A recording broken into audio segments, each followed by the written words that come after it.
오늘 제목이 섬김이 복됩니다. 오늘 말씀 은혜 많이 받으시기를 바라겠습니다. 이 세대를 따르지 않고 마음을 새롭게 하여 변화를 받으면요, 하나님의 뜻을 분별하게 됩니다. 그런 사람은 하나님이 기뻐하시는 거룩한 산 제물로 드리는 영적 예배자로 살 수 있습니다. 그렇게 사는 것이 진짜의 행복입니다. 그 행복으로 여러분들을 초대하는 것이에요.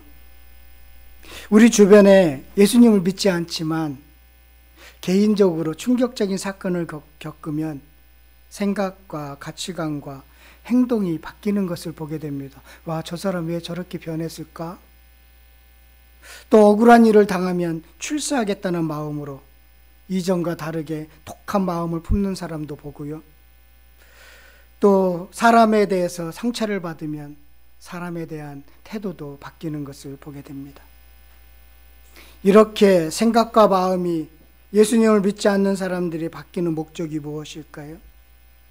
다 자기의 문제를 해결하기 위해서입니다. 그런데 그리스도인들이 이 세대를 따르지 않고 마음을 새롭게 변화를 받아서 그렇게 하는 목적은 무엇일까요? 억울하게 당해서 변한 사람과 근본적인 차이점이 무엇일까요? 그것은 목적이 다른 것입니다. 우리가 변하는 목적은 다릅니다. 우리가 마음을 새롭게 하는 목적이 다릅니다. 하나님이 선하시고 기뻐하시고 온전하신 뜻을 이루기 위해서, 그렇게 살기 위해서, 그렇게 분별하면서 살기 위해서 우리가 변하는 것입니다. 완전히 목적이 달라요. 앞으로 하나님의 뜻을 분별하면서 살기로 했다면 구체적으로 무엇을 해야 할까? 그 내용이 바로 12장 3절부터 15장 14절까지의 그 내용입니다. 오늘 본문에서는 세 가지를 실천해야 한다라고 권면하고 있습니다. 분별하는 사람에게 나타나는 모습이기도 합니다. 3절이 그 분별의 출발점입니다. 우리 3절 말씀 너무나 중요한 말씀인데, 다 중요하지만 오늘 설교의 핵심 말씀이라고 할 수 있겠습니다. 함께 읽도록 하겠습니다. 내게 주신 은혜로 말미암아 너희 각 사람에게 말하노니 마땅히 생각할 그 이상의 생각을 품지 말고 오직 하나님께서 각 사람에게 나누어 주신 믿음의 분량대로 지혜롭게 생각하라. 뭐뭐를 하지 말고 뭐뭐를 하라라고 대조하면서 강조하고 있습니다. 무엇을 하지 말라고 했나요? 이게 첫 번째인데요. 마땅히 생각할 그 이상을 품지 말고입니다. 먼저 눈을 안으로 돌려서 나의 분수를 알라는 것입니다. 자신을 너무 과대평가하거나 자신을 너무 과소평가하지 말라라는 것입니다. 스스로 돌아보아서 분수에 맞게 생각하라는 것입니다. 분수를 아는 것은 자기 자신을 아는 것입니다. 이게 분별하는 사람들에게 나타나는 첫 번째 모습이며 그렇게 해야 되는 일이지요. 그런데요, 사람은 자신의 분수를 잘 모릅니다. 인류 최초의 인간이 아담이 그랬습니다. 아담은 분수에 맞지 않게 하나님과 같이 되려고 했습니다. 하나님이 창조주이시고 그분의 형상을 따라 지음을 받은 피조물이라는 사실을 생각하는 것이 마땅히 생각할 것인데 그 이상을 생각했던 것입니다. 하나님같이 되려고 했습니다. 그게 분수에 맞지 않는 생각이지요. 분수에 맞지 않는 행동을 한 아담은 하나님과 갈등하게 되었습니다. 마땅히 생각할 그 이상의 생각을 품지 말라고 했지만 사실은 실천하기가 쉽지 않습니다. 사람들은 분수를 모르기 때문에 싸우고요, 다투고 갈라지고 힘들어합니다. 분수에 맞지 않는 사람이 지도자가 되면요, 자신도 고통스럽고요, 소속된 사람들도 고통입니다. 분수에 맞게, 그 사람에 맞게 가야 되는 것이지요. 저 요번에 올림픽을 보면서 우리 대표 선수들의 태도가 참 많이 달라졌다 생각이 들었습니다. 패배해도 그것을 당연하게 받아들이고 나의 부족함이야 라고 받아들이는 것, 그게 분수에 맞는 행동인 것이지요. 내가 좀 더 노력하겠다, 앞으로 더 좋은 성적을 낼 수 있을 거야 라고 하는 그 태도가 분수에 맞는 행동인 것이죠. 마땅히 생각할 것을 생각하는 것입니다. 제가 교회를 막 개척했을 때 아내가 가끔 당신 성실교회 흉내내지 않았으면 좋겠어 라고 그렇게 가끔 말을 했습니다. 자꾸 큰 교회를 흉내내면 실수하게 된다라는 말이기도 했습니다. 분수에 맞지 않은 나의 생각을 봤던 것이지요. 그러나 당시 그것이 분수에 맞지 않는 것인 줄 저는 잘 몰랐습니다. 이제 저의 분수를 조금 알아가고 있습니다.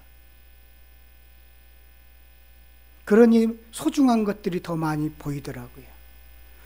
그러니 놓쳤던 것들이 보이더라고요. 그러니 내가 등한시했던 것들이 보이더라고요. 분수에 맞게 생각하니, 마땅히 생각할 것을 생각하니까 많은 것들이 더 보이더라는 것을 저는 신앙의 경험을 통해서 배우게 되었습니다. 그러면 분수에 맞는 생각은 무엇일까요? 분수에 맞는, 마땅히 생각할 그 이상을 품지 말라겠는데, 그것을 한마디로 쉽게 우리나라 말로 표현하면 분수에 맞는 것인데, 분수에 맞는 생각은 무엇일까요? 우리가 산 재물이라고 생각하는 것입니다. 그게 분수에 맞는 말이에요. 빛과 소금, 이것은 재물의 상징적인 표현입니다. 빛은 자신을 태워서 주변을 밝히 비추고, 소금은 자신을 녹여서 맛을 냅니다. 재물의 표현입니다. 분수에 맞는 생각은 주님께 드려진 산 재물이라고 생각하는 것입니다. 그래서 이 분수는 어떤 출생과 계급에 의해서 정해진 것이 아닙니다. 소유의 많고 적음도 아닙니다. 분수에 맞는 것은 이만큼 채워지면 행복하고 충분하다고 생각하는 것입니다. 하나님과 동행하면 충분해. 옆에 사랑하는 사람이 있으면 충분해. 일할 수 있는 건강을 주고 재능을 주었으면 충분해. 지금 내가 섬길 수 있으면 충분해. 하나님이 작은 공간을 채우도록 도와주시면 충분해. 나는 산 재물이야. 그렇게 되면, 그렇게 생각을 하면 하나님이 선하시고 기뻐하시고 온전하신 뜻을 비로소 분별하면서 살게 되는 것입니다. 기독교가 왜 이렇게 비판을 받을까요? 경쟁에서 이겨야 돼. 하나님께 기도해. 하나님이 도와주실 거야. 자꾸만 하나님을 들어서 자기 이익을 취하려고 하는 그런 행동을 하기 때문에, 분수에 맞지 않은 행동을 하기 때문에 비판을 받고 당신이나 나나 별반 차이가 없네 라는 평가를 받는 것입니다. 분수에 마땅히 생각할 그 이상을 생각하지 말라고 했죠. 우리는 산 재물입니다. 그 이상을 생각할 필요가 없는 것이지요. 이것이 바로 하나님의 뜻을 분별하는 사람들의 나타나는 모습이며, 아직 나타나지 않았다면 그렇게 살아가야 되는 방향인 것입니다. 두 번째는요, 3절의 말씀인데요, 뒤쪽입니다. 뭐죠? 오직 하나님께서 각 사람에게 나누어 주신 믿음의 분량대로 지혜롭게 생각하라. 믿음의 분량대로 지혜롭게 생각하라입니다. 믿음의 분량대로, 믿음의 척도에 따라서 분수에 맞게 생각하라, 신중하게 생각하라는 것입니다. 여기서 믿음은 믿음의 좋고 나쁨을 말하는 것이 아닙니다. 구원에 이르는 믿음을 말하는 것도 아닙니다. 믿음에 따라서 신중하게 생각하라는 것입니다. 하나님께서 각 사람에게 나누어 주신 믿음의 척도에 따라서 신중하게 생각하라는 것입니다. 6절이 해답입니다. 6절 상반절에 이렇게 되어 있지요. 우리에게 주신 은혜대로 받은 은사가 각각 다르니. 이게 믿음입니다. 은사가 다르니. 하나님께서 각 사람에게 나누어 준 은사가 다르다는 것, 그에 따라서 맞게 생각하는 것입니다. 믿음의 분량은 하나님께서 우리에게 주신 은혜의 선물, 은사를 아는 것입니다. 은사는 은혜로 주어진 것이죠. 특별한 은혜를 받은 것이 은사이죠. 어떤 사람은 재능으로도 나타나고, 어떤 사람은 교육을 통해서 발견되기도 하고, 어떤 사람은 상황의 기회를 통해서 내가 이런 것들을 잘하게 되어 있었구나 라고 발견하게 되고 얻게 되는 것들이 있습니다. 다 은혜로 받은 것이지요. 그래서 은혜로 받은 것이 무엇인지를 아는 것이 믿음의 분량대로 그렇게 신중하게 생각하는 것입니다. 하나님이 우리에게 부르셔서 이 땅에 보내신 목적을 아는 것이기도 하지요. 자신이 받은 영적 은사의 성격을 알고 그 은사를 잘 사용하는 것이 믿음의 분량대로 그렇게 생각하는 것입니다. 그래서 이를 이해시키기 위해서 사람의 몸을 들어서 설명하고 있습니다. 그게 4절, 5절의 말씀입니다. 몸은 하나입니다. 몸에는 여러 지체가 있습니다. 손과 발과 머리털과 여러 장기들이 있죠. 손이 아프면 손만 아픈 것이 아니라 온몸이 아프죠. 제가 이가 아파서 계속 기도하면서 고치려고 했는데 못 고쳤어요. 제가 신유 은사가 없다는 걸 이번에 또 알게 되었어요. 한 2, 3개월 아파갖고 제가 하나님께 기도하면서 고쳐주세요. 근이빨로도 바꿔주는데 이 이빨은 고쳐주세요 하면서 했는데 못 고쳤어요. 그래서 병원에 가서 뺐습니다. 너무 흔들려서 뺐어요. 자, 이가 아픈데 온몸이 아파요. 그래서 하나인 것이지. 각자의 기능과 역할은 다릅니다. 다양한 지체를 갖고 있는 것을 그렇게 몸의 다양성이라고 이야기하고, 지체가 서로 연결되어 있다고 해서 상호성을 가지고 있습니다. 교회가 그런 거예요. 교회는 그리스도의 몸입니다. 그리스도의 몸 안에는 구원받은 성도들 있죠. 피부도 다르고, 전 세계적으로 보면 언어도 다르고, 은사도 다르고, 생각하는 것이나 말하는 것이나 표현하는 방식도 다 다릅니다.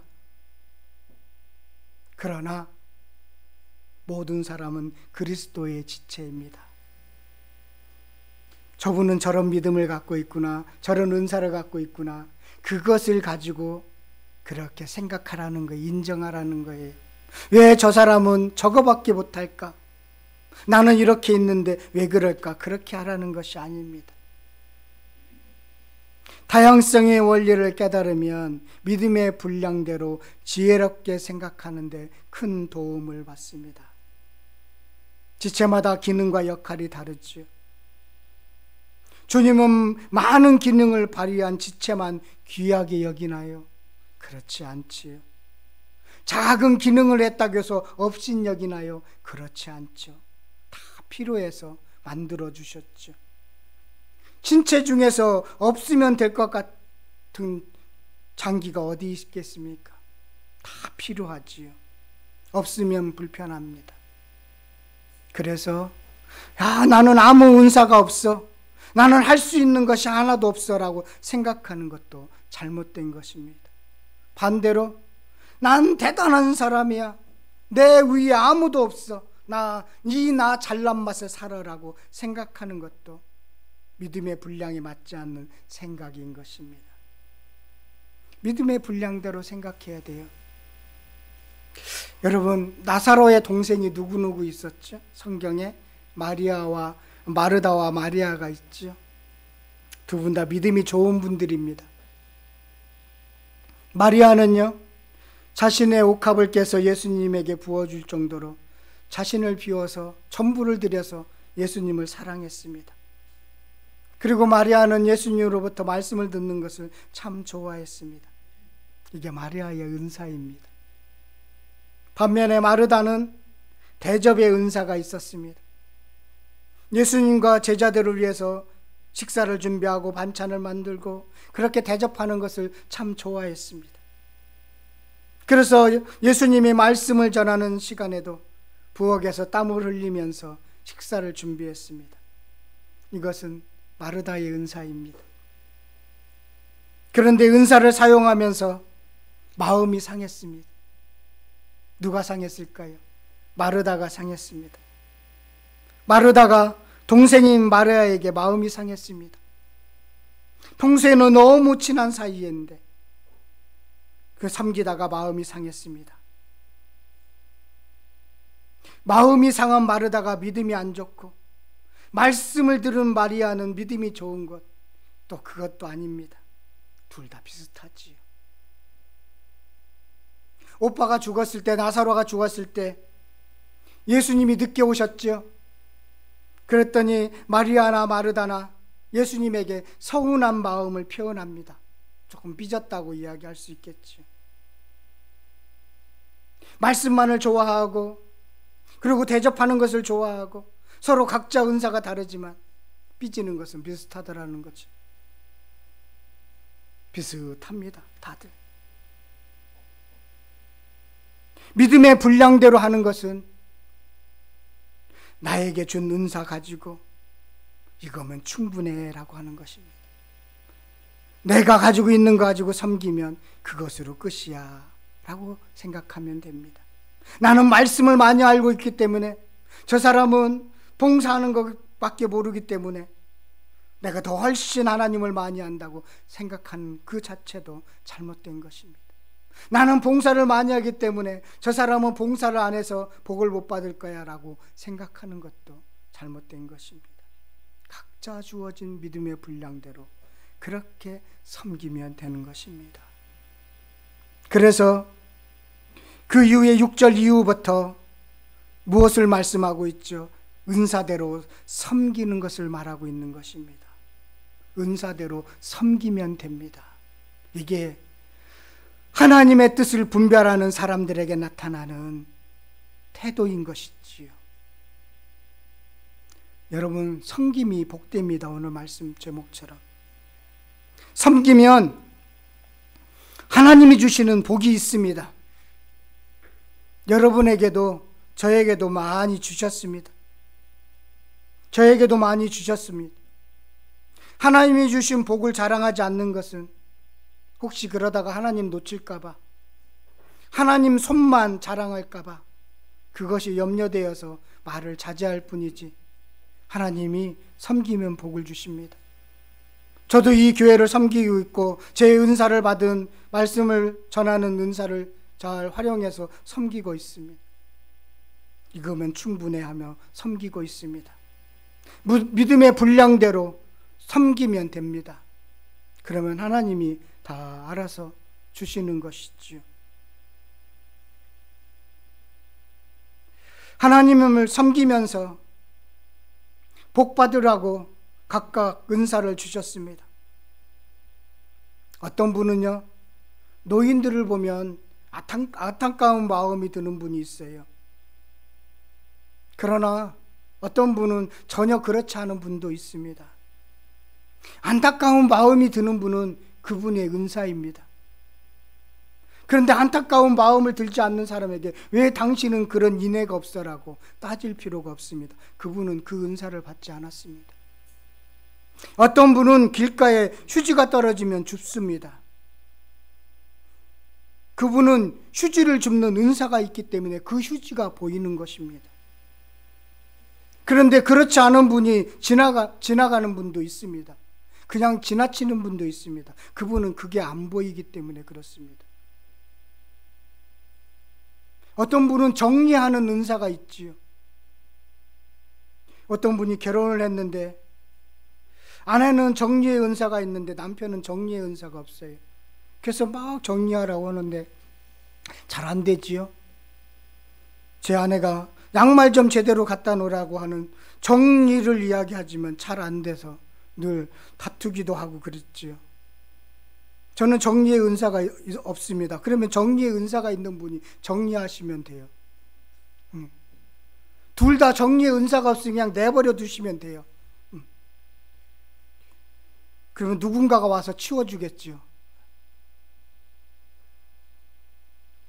그거 가지고 왜 그러느냐? 당신은 왜 안 보이느냐? 당신은 왜 인애가 없느냐?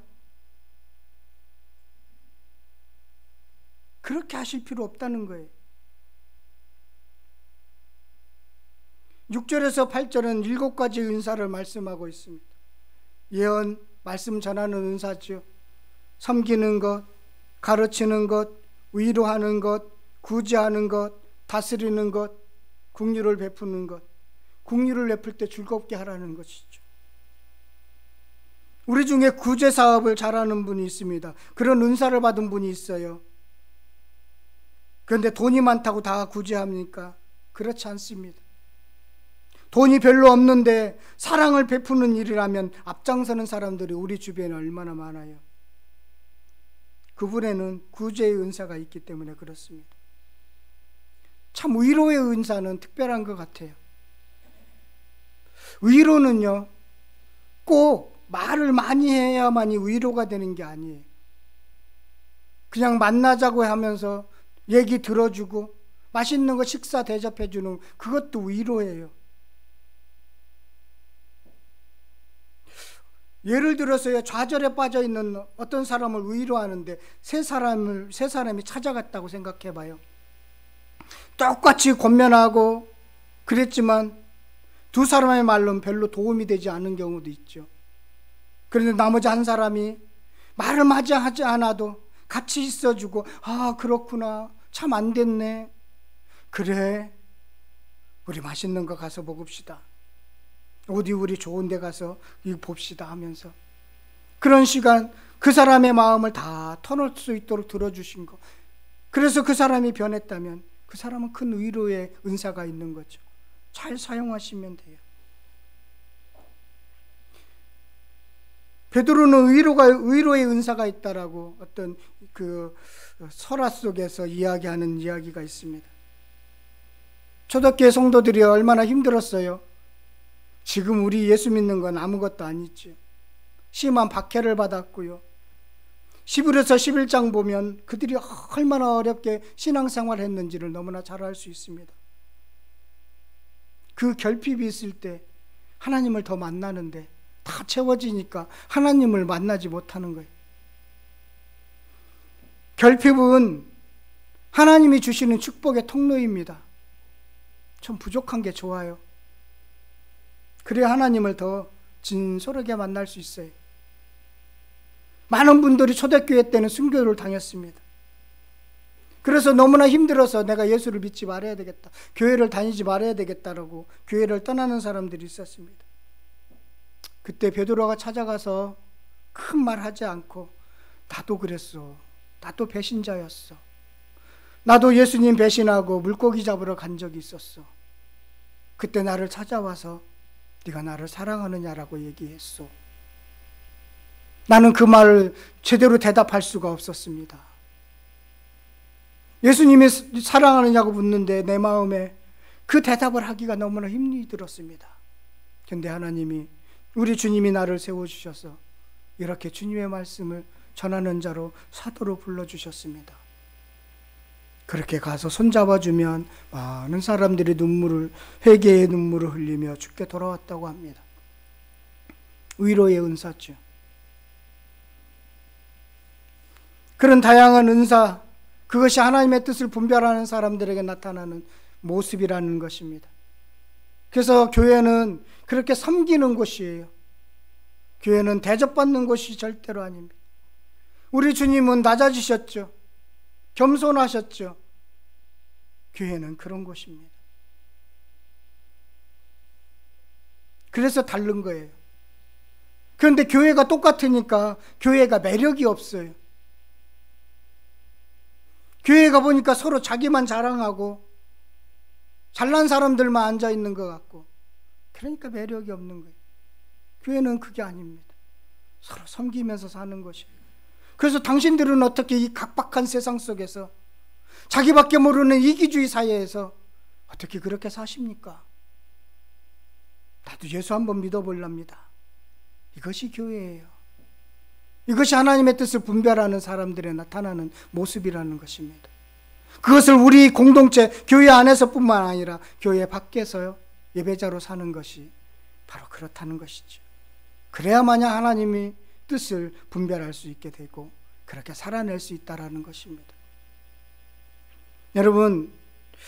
여러분들에게는 각자 은사를 주셨어요. 우리 최근에 새롭게 은사를 개발한